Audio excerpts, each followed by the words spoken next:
السلام علیکم. جی وعلیکم السلام، فرمائیے.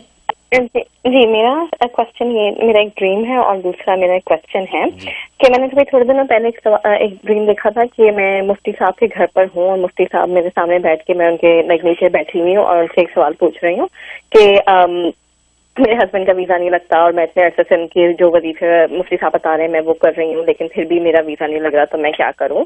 تو مفتی صاحب نے مجھے کوئی مجھے بتایا ہے، لیکن مجھے یاد نہیں اب کہ وہ کیا انہوں نے مجھے کوئی بتایا تھا. اور پھر ہم گاڑی میں بیٹھ کے اپنی پوری فیملی کے ساتھ میں گاڑی میں بیٹھ کے جا رہے ہیں ہم، تو ایک دم سے میں کہتی ہوں کہ اب دیکھنا یہاں سے خانے کعبہ نظر آئے گا، اور پھر مجھے وہی مکہ کے باہر جو ماربلس لگے ہوئے ہیں اور ایک دم سے ہم اندر دیکھتے ہیں تو خانے کعبہ نظر آیا. تو میں یہ کہہ رہی ہوں میرے ہسبینڈ کا ابھی تک ویزا کیوں نہیں لگا اور لگ جانا چاہیے، میں ذرا سے دعا کر رہی ہوں.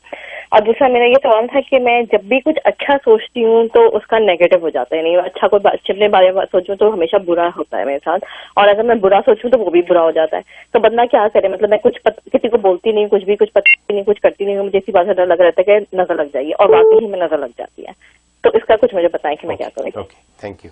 جی بڑا دلچسپ آپ نے جو سوال کیا ہے کہ خواب دیکھا، آپ آئی ہیں، سوال کیا، تو اللہ تعالیٰ آپ کی خواب کو سچا کرے، آپ واقعی ہمارے جو در پہ آئیں اور دعا لیں.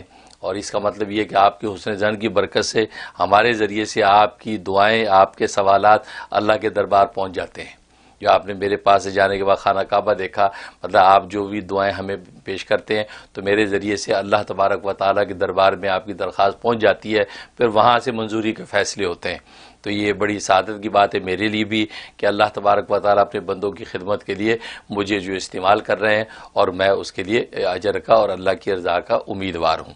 تو انشاءاللہ اس میں اشارہ یہی ہے کہ آپ کی جو ہے وہ ہمارے ذریعے سے اللہ کے دربار تک بات پہنچ چکی ہے. آپ کے ہسبینڈ کا بالکل ویزا ہو جائے گا، میری امیگریشن کا مسئلہ حل ہو جائے گا.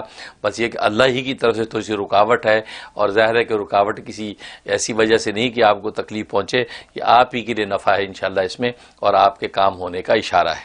اور باقی اسی طریقے سے باقی اور چیزیں ان سب کے لیے آپ نوٹ کر لیں. سورۃ قمر کی آیت نمبر 10، ربی انی مغلوب فانتصر، اس طریقے سے آپ نے پڑھنی ہے. 313 دفعہ پڑھیں، اول آخر 11 مرتبہ درود شریف. یہ پڑھ کے آپ اپنی سب چیزوں کی دعا کریں. اور جو آپ بتاتے ہیں کہ نیگیٹو سوچتی تو نیگیٹو ہو جاتا ہے، پازیٹیو بھی نیگیٹو، اس میں آپ یہ نیت کریں کہ یا اللہ یہ جو کیفیت ہے، یہ جو نظر بد جو ہو جاتی ہے، اس سے مجھے جو ہے وہ چھٹکارا اور نجات دے دے. اس نیت سے وظیفہ پڑھ کے دعا کرتے رہیں، انشاءاللہ آپ کے لیے کامیابی ہے. ویڈیو کے نیچے سبسکرائب کے بٹن پہ کلک کریں، بیل کے آئیکن پہ کلک کیجئے تاکہ ہر نئی ویڈیو کی نوٹیفیکیشن آپ کو مل جائے.